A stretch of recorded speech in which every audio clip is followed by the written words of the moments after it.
We will be the new owners of the house. The room went silent at the worst possible moment. Nurse Tasha Odom would remember that silence for the rest of her life. Not the beeping monitors. Not the frantic voices. Just the silence. The kind of silence that only happens when everyone in the room realizes a life is slipping away right in front of them. Room 7 at Harlow Medical Center had been chaotic since midnight. Dr. Simone Adeyemi had been on her feet for nearly 19 hours. At 33 years old, she was one of the hospital's best high-risk delivery specialists. Calm under pressure. Precise. Focused. Unshakable. She didn't panic. She didn't guess. She observed, decided, and acted. Tonight, she needed every ounce of that discipline. Her patient was Maya Briggs, 27 years old, 39 weeks pregnant, admitted just after midnight with a severe placental tear that worsened faster than anyone expected. What started as a dangerous delivery quickly became a fight for survival. By 2 a.m., Maya's blood pressure was dropping in that slow, terrifying way that told every doctor in the room her body was beginning to lose the fight. By 3:45 a.m., the energy inside room 7 had changed completely. Everyone moved faster. Every second mattered. Maya's breathing became shallow. Her skin turned pale. Then at exactly 3:47 a.m., the monitor screamed before going flat. Maya's heart had stopped. "Start compressions," Dr. Adeyemi shouted as she moved instantly. The crash team rushed in within seconds. Nurses moved with terrifying speed. Machines screamed. Hands moved. Orders flew across the room. Inside room 7, everyone fought desperately to save Maya Briggs. Outside in the hallway, 3 people waited. Maya's husband, Dex Briggs. His mother, Renata Briggs. And a woman named Farah. Dex was 31, confident, well-dressed, and strangely calm. Too calm. He stood with his phone in his hand, checking it every few minutes with an unreadable expression. Renata stood beside him, arms crossed, wearing the cold expression of someone irritated by inconvenience rather than devastated by tragedy. Farah barely spoke. But Tasha noticed everything. The way Dex's hand casually rested on Farah's lower back when he thought nobody was watching. The way the 3 of them stood together. Not like family praying for a miracle. Not like people terrified of losing someone they loved. They stood like people waiting for a specific outcome. At 3:52 a.m., Dr. Adeyemi stepped into the hallway. Her face remained controlled, but the seriousness in her voice said everything. "We lost Maya's heartbeat at 3:47. We are doing everything we can to bring her back." Dex looked up. For one brief second, something crossed his face. It wasn't grief. It wasn't fear. It wasn't shock. It was something colder. Calculation. Then it vanished just as quickly. "What about the baby?" Renata asked, her voice strangely flat. "We are doing everything we can for both of them," Dr. Adeyemi replied before turning back toward the room. 9 minutes later, Tasha heard something she was never supposed to hear. She was charting at the nurse's station when Dex lowered his voice. "Quiet, but not quiet enough. If she doesn't make it," he said, "the house automatically reverts to joint title." "I had the paperwork changed in October." Tasha froze. Every muscle in her body locked. Renata replied in a low voice. Tasha only caught the final words. "Finally. About time." Farah said nothing. She simply adjusted the strap of her purse and stared toward room 7 with a look Tasha would later describe as impatience. Tasha slowly turned toward the door. Inside that room, doctors were fighting to save Maya's life. Outside, her husband was discussing property transfers. Her stomach turned. At 4:23 a.m., something changed. The flat line broke. A tiny flutter appeared on the screen. Then another beat. Then another. The monitor came alive again. Maya's heart had returned. After 36 brutal minutes, they brought her back. Relief hit the room like a wave. Even Dr. Adeyemi, who had not stopped moving for over half an hour, felt something in her chest finally release. Maya was alive. Barely, but alive. Then a secondary screen updated. Dr. Adeyemi stared at it. Her expression changed instantly. She looked again, making sure she was reading it correctly. Then she called Tasha over. Tasha stepped closer and looked at the screen. Her eyes widened immediately. "Oh my God," she whispered. At 4:31 a.m., Dr. Simone Adeyemi stepped back into the hallway. Dex immediately looked up. Renata straightened. Farah tightened her grip on her purse. Dr. Adeyemi's face remained unreadable as she delivered the first piece of news. "She's alive." 2 seconds of silence followed.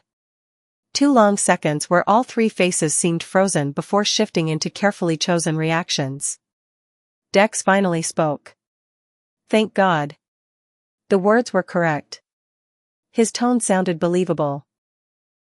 But to Tasha, his reaction came 1 second too late.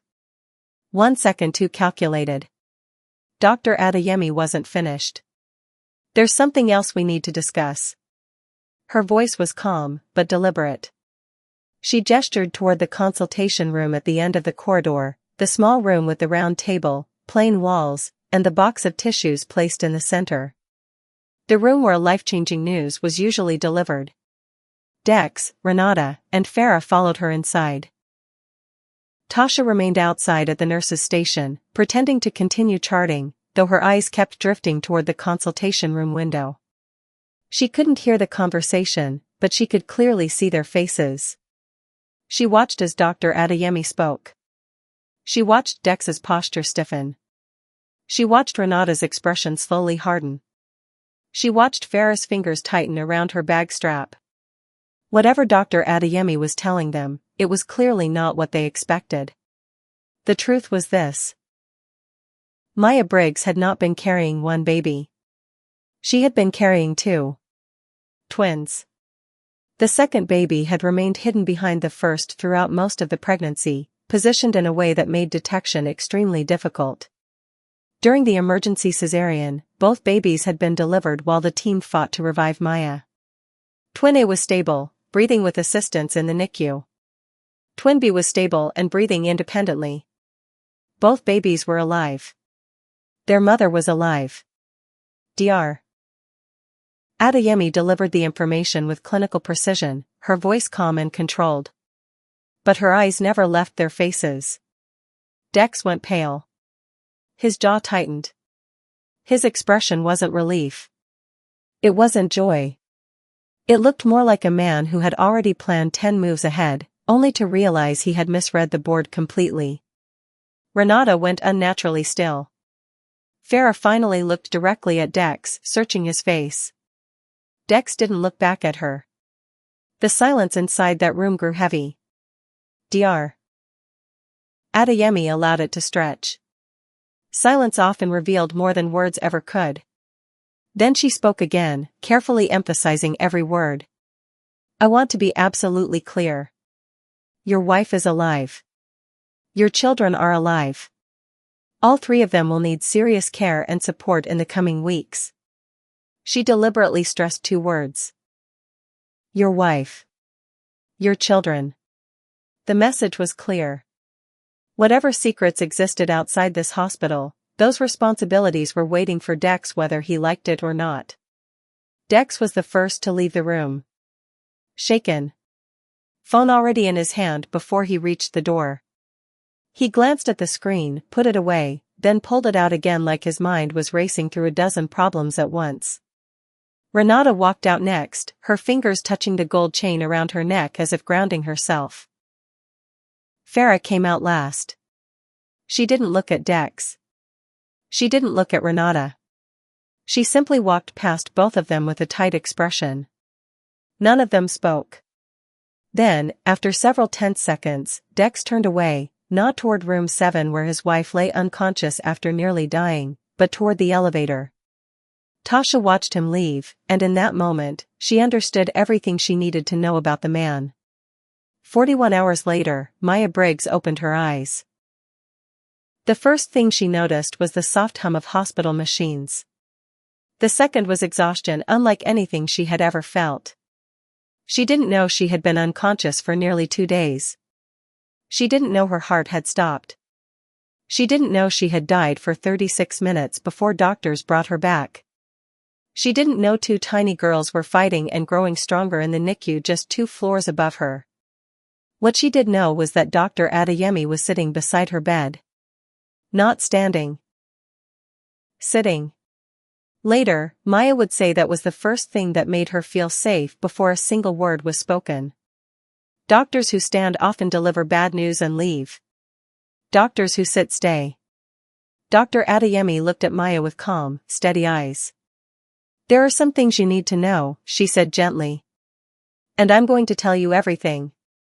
Maya stared at her, still weak, still trying to process reality. Dr. Adeyemi didn't rush. She explained everything step by step. The placental tear. The emergency surgery. The cardiac arrest. The resuscitation. Then she told Maya the truth that changed everything. "You gave birth to 2 girls." Maya blinked slowly, confusion crossing her face. "2?" Her voice came out barely above a whisper. Dr. Adeyemi nodded. "Twins." Maya stared at her in stunned silence. Her eyes widened, trying to process words that felt impossible. Tears slowly gathered in the corners of her eyes. Not from pain. From disbelief. From shock. From overwhelming emotion. 2 daughters. Alive. Waiting for her. For several long seconds, Maya said nothing. Her eyes filled with tears as she tried to absorb everything Dr. Adeyemi had just told her. 2 daughters. 2 tiny lives she had carried without even knowing. The reality felt overwhelming. But even as emotion rose in her chest, another thought began forming in the back of her mind. A thought tied to someone else. Someone missing. Her breathing slowed as she looked back at Dr. Adeyemi. "Where's Dex?" she asked softly. The question hung in the room. Dr. Adeyemi remained quiet for a moment, carefully choosing her words. She had delivered difficult truths many times before, but this felt different. Maya had survived death. She deserved honesty. Complete honesty. Dr. Adeyemi spoke calmly, revealing everything Maya needed to know. She told her about the hallway. About Dex.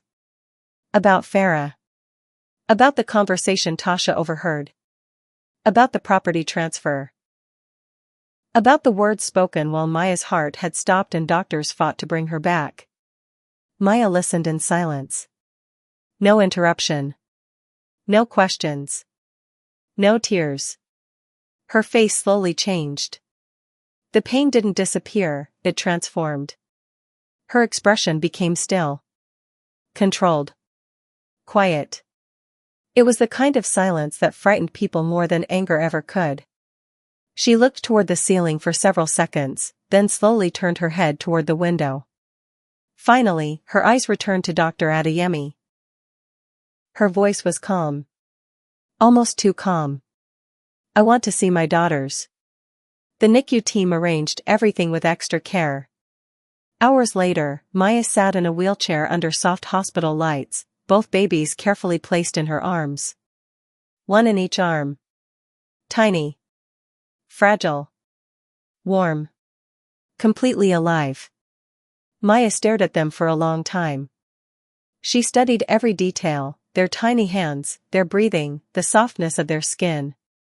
Tears finally slipped down her cheeks. She kissed both of their foreheads.